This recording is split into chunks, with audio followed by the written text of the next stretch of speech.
Welcome back to a brand new video. I hope all of you are doing well today for video number 2 of 2, as we normally do on here. And I'm going to point you in the direction of video number 1. I'll leave a link right here. If you want to catch the whole discussion in regards to Trevor Chalobah, Mark Guehi, Chelsea potentially letting go of Chalobah, looking to try and get Mark Guehi. Is that fair? Is that good enough? Is that not good enough? The whole discussion was over there, as well as some other points, which a couple of points we're going to touch on this video. Make sure you head over there and watch that. You can pause this and watch that and then come back. Or like I always say, if you want to do it the other way around, you can do whatever the hell you want. If you're lopsided and weird, that's you. You do you, whatever floats your boat. So let's get into video number 2 of the day. And we're going to start off, there's quite a bit to discuss. So we're going to go quick fire, right? If not, I'll be here for an hour. So we're going to start off with one topic that we discussed in video number 1. And it's about Conor Gallagher. So here's getting to the latest, because there has been some news. So let's get right into it.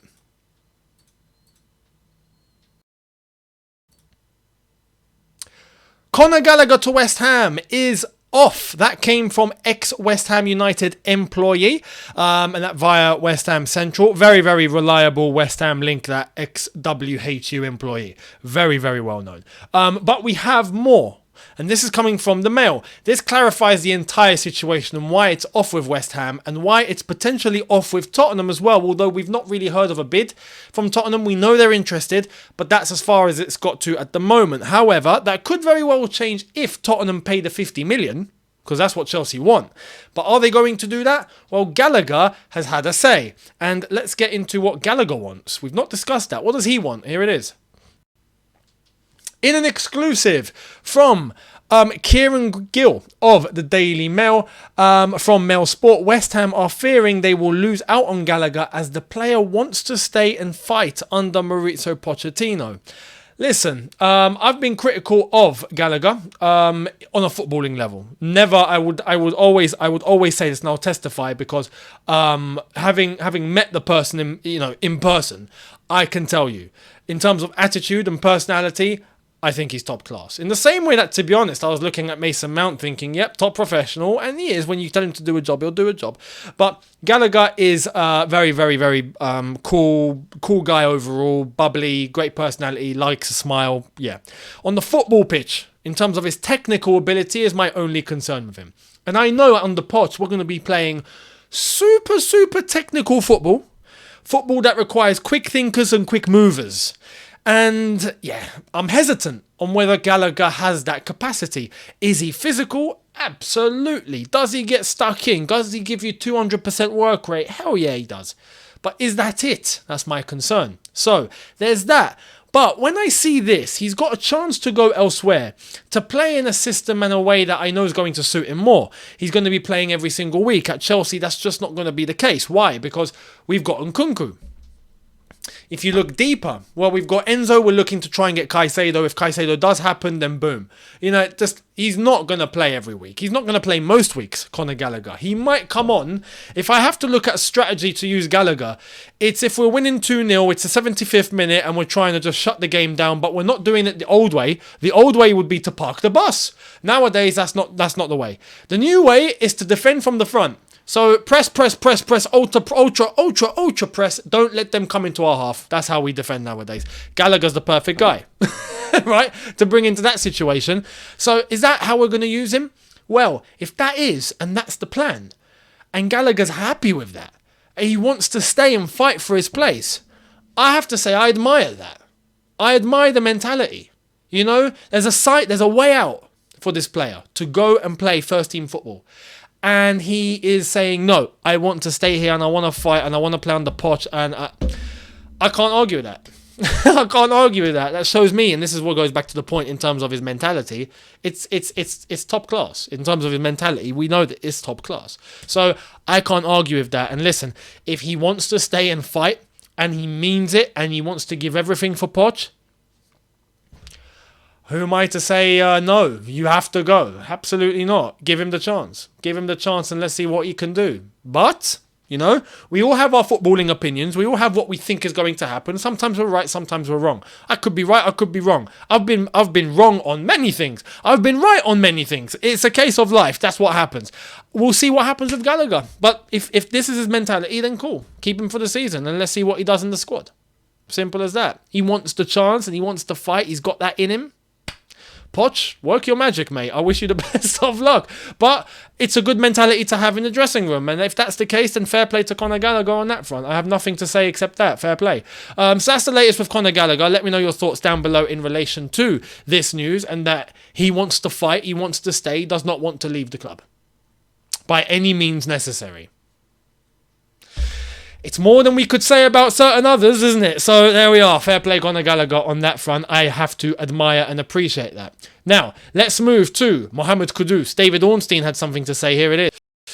Chelsea are weighing up a move for 22-year-old Mohammed Kudus. He is also a potential target for Manchester United as an alternative to Rasmus Højlund. Now, it looks like that Højlund deal could actually happen with Manchester United, so I expect the path to be clear for Chelsea to go and get Mohammed Kudus. But like I've said for the past 2 days now, it's going to be either Olise, Kudus or Shirky. It's not going to be one or two of them. It could be two of them, but we'll be overinflating at that point unless if we're trying to compensate for the fact that we do miss out on Caicedo and we're just trying to get loads of attacking midfielders to just, balance things out, then maybe we get two. But I don't see it. I think he'll be one. Although right now, like I mentioned earlier in video number 1, it looks like Mohammed Kudus is the front man. So, let's see what's going to happen. And if Chelsea are going to pursue, and for that to happen, they need to put a bid in. So, let's see if they put a bid. Simple as that. Let me know your thoughts on that piece of news. Now, talking about putting bids in, there's one club that I was waiting for them not to do this. I was waiting for them to not do this. I said they better not. Don't go down the same route like a club tried to before you. What have they done? To give you a clue, this flipping guy. Juventus want to convince Chelsea to allow Lukaku to leave on loan. I'm not doing this again. I'm not doing this again. I'm not doing this again. No. No. What's wrong with everyone? What is wrong with everyone? Look, do you want a player or not? What's going on? Oh my God. Look, we aren't even saying give us 100 mil. We're not Brighton. Yeah, we're saying give us something. Give us some. What have you got? They're trying to go down the same route Inter Milan went down. Can we have him on loan again? No. We want him gone. We don't want him on our books. We don't want him present on our team, squad, website, lists, merchandise. Nothing. We don't want him at all. You want the player, pay for him. At this point, because it's got to this point, and Inter Milan decided to see reality, and they backed out, fair play, right? Don't say that to Juve, but they done that. The fact that happened and now we're in this situation, look, we were refusing 25 mil and all of that from Inter. If Juve paid 25 mil, I'd accept. At this point, I would just accept. Take the loss and get him off the wage bill. And some people will say, yeah, but if he goes on the loan and Juve pay all his wages, oh yeah, for 1 year. And then next year, we're going to be in this situation again. Nah, it's not happening. He's not going to be in any situation. He's going to be the situation for another club, not for us. So I don't get what Juve are trying to do here, man. What? Oh, this guy. I don't know what Chelsea are going to do. I really don't know what Chelsea are going to do. This is a situation, man. This is a situation I didn't expect us to be in, but here we are. Bloody hell, we are stuck with this guy. We are actually stuck. Like, imagine Juve back out. Imagine if Juve go, okay, we can't have him on the loan. Okay, we're out. Can you imagine? That's possible now. We actually have to entertain this because this is the route they're going down. And I was hoping they wouldn't go down this route, but here we go. We're stuck. I don't know. Oh, man. No, I'm not. I prefer not to speak. But let's move on. But we're going to talk more about this guy in other videos, I know. So we'll wait and see what happens. I don't know what to say. He's got me flustered. He's got me messed up. Anyway, let's move on. Now, talking about something that has somehow pieced its way together, and It wouldn't have happened to any other club except Chelsea FC. Why? Because we are loophole FC. We found another loophole, ladies and gentlemen. We found another loophole. What is the loophole? Let's get right to it. Todd Boehly's done it again. Strasbourg have confirmed that they are in talks with Dynamo Moscow over Arsen Zakharyan's transfer. Oh, what a surprise. What a surprise. I thought this was dead. I'm not going to lie. And I was gutted when this was dead because it was dead for the wrong reasons. It was dead because of this man's nationality. Simple. No other reason. Not because a deal fell through, not because he didn't want it, not because we didn't want it, not because Dynamo didn't want to pay the money, not because none of that. The only reason why it didn't go through, it got stopped, was because we were banned in this country from doing any business with any Russian entity whatsoever when the whole thing in Ukraine kicked off. There we are. So we couldn't buy a player because he's Russian. That's what it came down to. Well, now, okay, not a problem. How about we go down the other route then? If we can't deal directly with Dynamo Moscow, sorry, because Dynamo Moscow are Russian, I believe if he was part of another club in another league somewhere, we could probably... Sorry, I'm going to correct myself. No, when the whole saga started, when the whole thing began with Ukraine, it was whether you're Russian or you are dealing with a Russian company or a business or whatever. Anything Russian is a no. And then it kind of changed. It's like now, the tennis players, for example, were banned from competing because of their nationalities. And now they're allowed to compete as long as they come in as neutral. So if you're Russian or you're Belarusian, you're allowed to compete as long as you don't, wave the flag. You can come and play, not a problem. So they've kind of relaxed it. I'm assuming because it's the same with football in relation to the UK law now, the UK rules. So here's the loophole. All right, we can't deal with a Russian football club, not a problem. The French can. They've not stopped it. Great. Okay, get him to Strasbourg. And Strasbourg don't need to do anything. We'll pay for the fee. Don't worry. We'll send you a quick transfer, right? Here's how much? 10 mil? Here's 10 mil into the Strasbourg account. From the Chelsea account to the Strasbourg account. Why? Because they're controlled by the same people now. So shift that over. There you are. Okay, Strasbourg. Buy him, yeah. Once he's bought, okay, free transfer from Strasbourg to Chelsea. It's done. It's simple. So listen, we'll wait and see how that's going to go down. But we wanted the player, didn't we? And now it's looking like we're going to get him under our umbrella in some form of a capacity. I don't think he comes straight into the Chelsea team now, if I'm being completely honest, because we've moved on since we wanted to get him in the first instance. We now have a different look, a different team, a different manager. We've changed, right? The last time we were linked with this guy, Thomas Tuchel was in charge. So we got to put things into perspective. So, yeah, maybe he stays at Strasbourg. Maybe we get to monitor his level there, and then later on we'll see if we can bring him into the team. But he's a talent, and he's a good talent. So I'm very happy if this goes through. And that's two fingers up to the government, isn't it? Brilliant. So there we are. Now, talking about potential moves, this one looks like it could fold. Well, who is it? Here we go. Tottenham set to make an approach for Elye Wahi as Montpellier president confirms an offer from Chelsea has been rejected. And it's been rejected because, well, we know Elye Wahi is not very keen on going from Montpellier to Strasbourg. And that is what's going to happen if Chelsea do end up signing him, because we would send him on loan to Strasbourg. He'd still be exactly where he is in the French league for a club that's still at the same level as Montpellier. He'd probably no point in this, right? And is he going to make it to Chelsea eventually? Who knows? Probably not. Maybe he might, maybe he won't. We've got a lot of attacking players that have come into the team now, so we have to balance things out correctly. But Tottenham come in, he has a straight pathway into the Premier League. So I can understand why he would find that more beneficial. He would find that more appealing. I completely get it. So, yeah, Tottenham coming in for him will definitely be more attractive for the player and money as well. I believe they would end up paying more money than we would for Elye Wahi. Although, talking about money, we're about to get into something very crucial with regards to Tottenham. Now, let me know your thoughts on Elye Wahi below. Tottenham owner Joe Lewis is in big trouble. Big trouble. Big trouble. Jose once said, if I speak, I'm in big trouble. Well, Joe Lewis hasn't spoken and he's in big trouble. So here it is. Breaking. Tottenham owner Joe Lewis surrenders to US authorities after being charged with insider trading. That came from Bloomberg. So he's basically shown he really is Tottenham. He just surrendered. He bottled it. I'm sorry, Spurs fans. Come on, you guys know the whole bottle thing. Come on. you guys are associated with it now. It's basically, you should put it on your badge. You know, remove the cockerel and put a bottle at this point, because that's what everyone refers to Tottenham as, the bottlers. So it is very Spursy for him to just go, yep, okay, I'll put my hands up.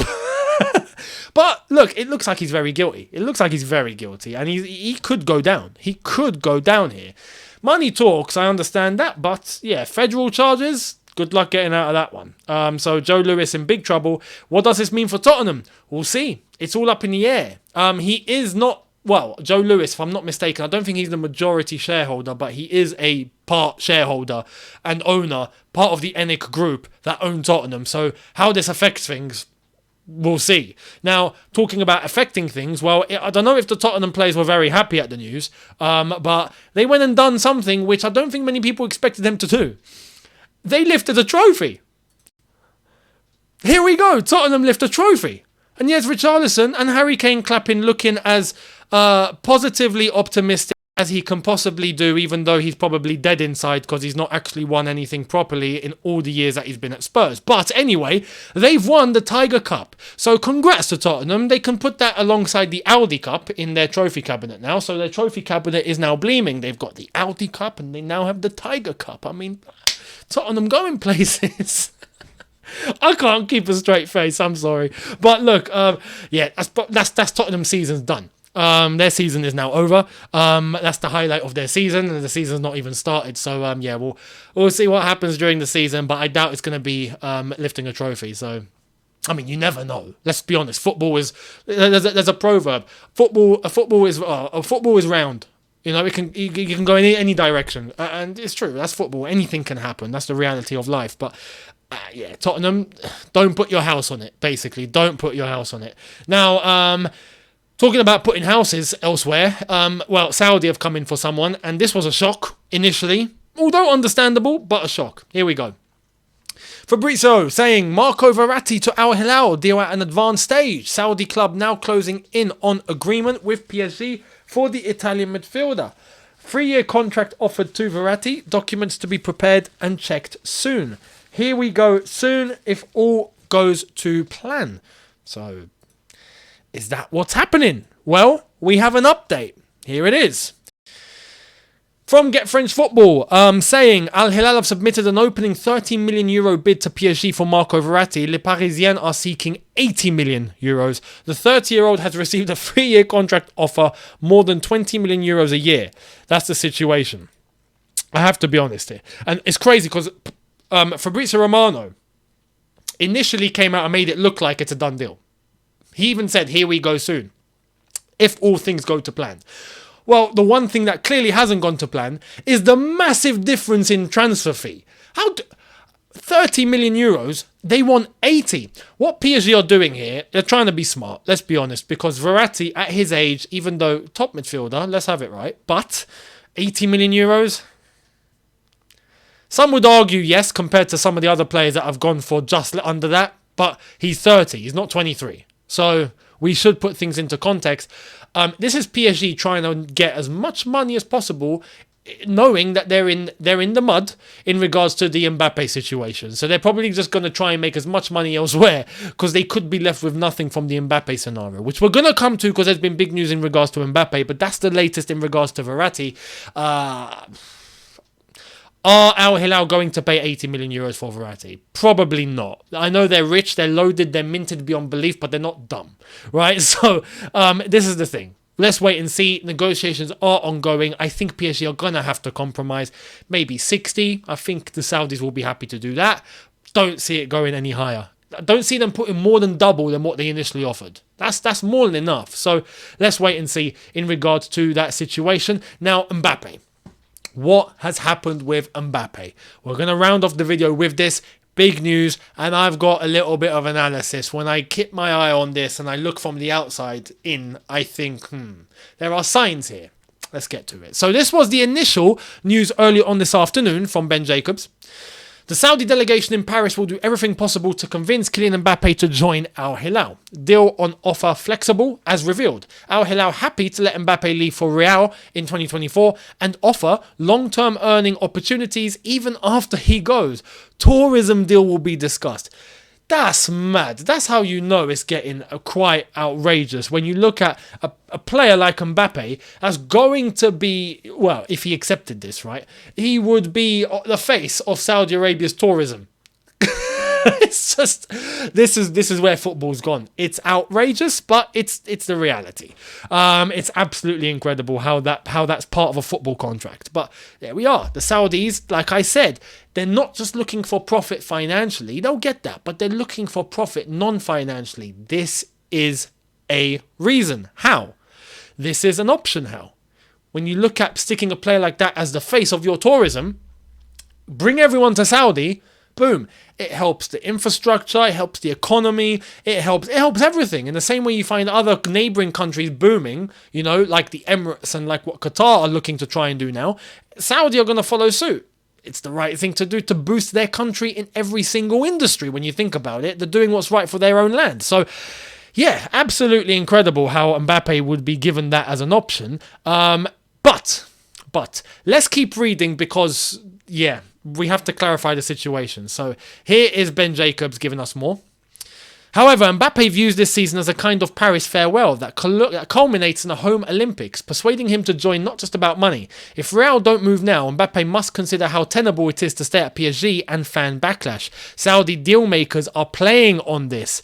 Both Al Hilal and PSG would like clarity before the month is out. Mbappe will receive a loyalty bonus of 60 million euros if he is still a PSG player by August 1st. And then Real in an intriguing position, although PSG convinced there's a 2024 deal in place between Mbappe and Real, also a feeling that trust between Florentino Perez and Mbappe was damaged when the French forward renewed in Paris last year. That may make Real jittery about waiting even with Mbappe's word. This is why we say this is a very complex situation. Very complicated situation. But Mbappe made his decision apparently. I'm going to put an asterisk on it. So here it is. This came from L'Equipe. Breaking. Kylian Mbappe rejects Saudi Arabia. The Frenchman rejected the chance to have any talks with the Saudi representatives who came to Paris today. Ben Jacobs clarifies this with, as it stands, Kylian Mbappe has refused to engage with the Saudi delegation hoping to convince him to join Al Hilal. Always a difficult deal to pull off, even with the promise of being able to join Real in 2024. PSG convinced there's a secret pre-deal with Madrid in place already. Fabrizio says despite Al Hilal delegation flying to Paris, Kylian Mbappe has rejected to negotiate with Al Hilal. Mbappe has currently no intention to open talks, despite 200 million euros fixed salary proposal plus 100% image rights. PSG convinced that Mbappe agreed terms with Real Madrid. I think there's more to this. I think, come on, it's common knowledge now. If he waits, what's the date? The 26th. He waits 27th, 28th, 29th, 30th, 31st, 1st. 6 days. 6 days. Don't talk for 6 days. It's the easiest thing that you could do. Don't say a word for 6 days. Don't engage with anybody. Not with Real Madrid, not with the Saudis, not with Bob the Builder. Nobody. Just stay there and say nothing. On August 1st, this guy logs into his bank account. Oh, fantastic. 60 million's just come in, guys. And then at that point, well, that part of the contract is ticked off. Great, right? What comes next? He's still free to leave. He can still go. So, the situation is Paris Saint-Germain are the ones that are in a tough situation, not Mbappe. Mbappe has all the cards available to him. PSG know that they can't stick with the threat of not playing him because the French authorities and the French FA can get involved. They can. If they really wanted to, they can. So, no, you're not going to just stop him from playing. And even if they did, Mbappe could take PSG to court. He actually could. I've stuck by my contract. I'm not leaving. They're refusing to play me. Why? No, they're refusing to not even play me. Then I'm not even part of the squad. It's basically an unfair dismissal. It's an injustice. You know, I'm not being treated according to the contract that we had. He could take them to court and he would win. Legally, on paper, he would win because he is technically, he is sticking to his contract. He's not left. So there's that. This is why PSG, can I just say, PSG offering 60 million or agreeing, because I believe this came from his mum. 100% this came from his mum. This came from his agent. There's no denying that. But how did PSG accept that? How did PSG think, yeah, no problem, 60 million loyalty bonus, just because you stayed, just because you're still here, we're going to pay you 60 million? It's ridiculous. It's absolutely insane. How did PSG agree to that? But this is what I said. PSG are to blame for this entire thing. It's their fault at the very beginning. They gave him way too much power. They gave him way too much power. This is what happens when you give power to a player like this and the player becomes bigger than the club. That's just what happens. Mbappe's bigger than PSG. Absolutely. But PSG have made that happen. So it's incredible. Now, what I think Mbappe could do is wait. Don't speak. Why do you think he didn't even entertain the deal with Al Hilal? He didn't even talk to them. He didn't even want to hear them out. He said no from the get-go, or at least not yet. I'm not talking. 6 days, wait for that money to come in, loyalty bonus, ticked off, thank you very much, and then I'll start talking. Yo, Al Hilal, you wanted to have a conversation last week? Yeah, sorry, I was busy. I was caught up with something. What are you saying? He could. He even could. He actually could. Now, some people are saying, no, he's going to Real Madrid. He's going to Real Madrid. He could. He could get the loyalty bonus and then all of a sudden, boom, right? Strike a deal with Real Madrid. But what does that mean? People need to remember, as easy as that is for the player could just reject Saudi and go, no, I want to go to Real Madrid right now. He could, right? But it means Real Madrid have to pay the money. That's what Real Madrid don't want to do, even though they know next year they can get Mbappe for free. So this is where everyone's stuck. And the Saudis were the glue. So I think wait until August 1st. Until after August 1st, I think we will get more clarity on this situation. So up until then, let's wait and see what's going to happen. And let me know your thoughts down in the comment section below. Thank you all very much for watching. Also, before we go, I have to give a huge congratulations. Huge, to my boy Matisse. Matisse, if you haven't checked him out, go and check him out. But Matisse, huge congrats to you. This is what he pulled off. Bleacher Report Football. 7 million followers on Twitter, massive page, and they've got YouTube. They're a big entity in the sports world now. Nicholas Jackson will be a breath of fresh air, leading Chelsea's line when they open up the season against Liverpool. And here's Matisse giving a complete analysis of Chelsea's team and their lineup and Nicholas Jackson up top for the coming season. And he is looking like he's going to be sticking with Bleacher Report to do content with them throughout the season. So huge congrats to Matisse. Very, very happy for you, my bro, and very, very proud to see how you've grown to this. Honestly, it's a madness, but it shows what can be done. So huge congrats to Matisse. Go over to his channel and send him the love. MAH, if you don't know already. And there we are. I will see all of you tomorrow for a couple of new ones. Thank you all very much for watching. Don't forget, hit the subscribe button if you are new and you haven't already. Hit that notification bell to be notified once I've uploaded. Also, on top of that, like I always say, do not forget the socials. Do not forget Instagram, Twitter, TikTok. Links are in the description. So Instagram is at Younes Talks Football. TikTok at Twitter at Y Talks Football, and TikTok at Younes Talks Football. Make sure you catch me all there. I've got my second channel, Younes Talks, link in the description, as well as my personal socials that are associated with that channel. Go over and check those out if you are interested, and I will see all of you tomorrow for a brand new video. Have a good one, people. See you lot then. Take care and peace.